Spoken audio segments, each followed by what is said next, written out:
Welcome back to Let's Talk About Real Estate, where you ask a real estate question. I give you the most simple answer possible, and then we talk about tacos. Today, we are going to tiptoe into the subject of investment properties.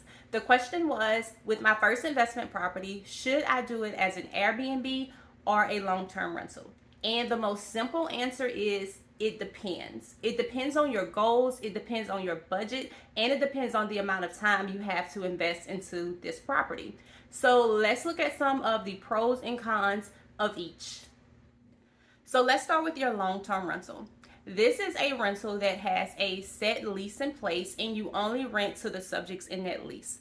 The pros of the long-term rental are that you know exactly how much money you are going to make off that rental because it has a predictable income. So if the lease states that that subject is going to pay you $1,000 a month for the next 12 months, you know you're going to make $12,000 over the next year.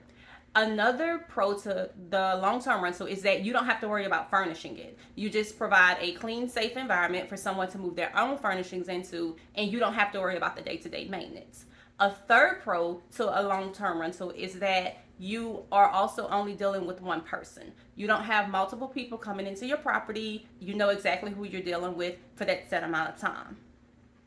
Some of the cons of a long-term rental are that you are capped out with the amount of revenue you can make depending on what's in your lease. So if you are leasing this property for $1,000 per month for the next 12 months, you know that you're going to make $12,000 in that year, and that's it. You can't make additional income any other way.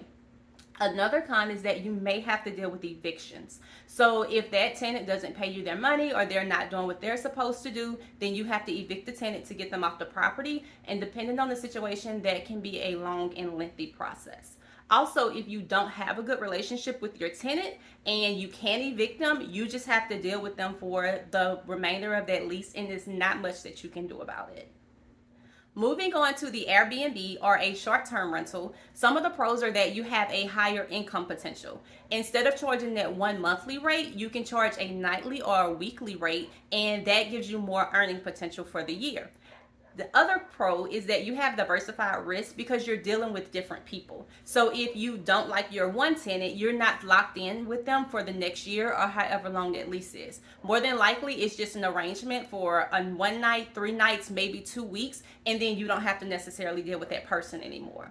A third benefit of the short-term rental is that if it's somewhere in a town that you don't live, you can potentially use that rental if nobody's in it while you're in that town.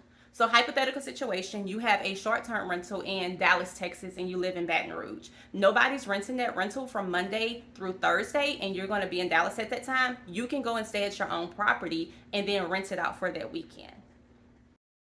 Some of the cons when dealing with a short-term rental are that you have different rules, regulations, and taxes that you're responsible for as opposed to the long-term rental. You also have more maintenance. You are responsible for cleaning it and maintaining it in between rentals, so that comes at some additional costs of time and money. And also you have unpredictable income. It's no guarantee when it's going to be rented, so you can't say for sure exactly how much you're going to make every year. You just know a potential amount. Both of these options are great if you're looking for something to get into to start building wealth and to build equity and to get into your first investment property. The best piece of advice that I can give you comes from the good old book of Luke. Don't begin until you count the costs. Always start by putting pen to paper and figuring out where you are and where you want to be and what you need to get into those steps. One thing that can really help you is this book, The Millionaire Real Estate Investor. Inside it has lots of tips, lots of information, and some budget worksheets that can help you get started to figure out where you are and where you need to be and what both of these scenarios look like. Next week, we're going to dive deeper into investment properties by looking at a property that's actively on the market here in Baton Rouge, and we'll see what it'll look like to turn that property into a Airbnb or a short-term rental and also a long-term rental by comparing some comps in the area to see how much money you can potentially make off of it. But until then, we are going to look and see what some taco investments look like, and we're going to go to Jovis Tacos on Corsi Boulevard. Today we headed to Jovis Tacos located on Corsi Boulevard. Jovis is locally owned by George and Virginia Flores. I love going to Jovis. They have a really pretty taco wall that you can take pictures on if you want to take selfies or take some with your friends. One thing I love about Jovis is that they have 15 different taco options, including 3 different veggie tacos.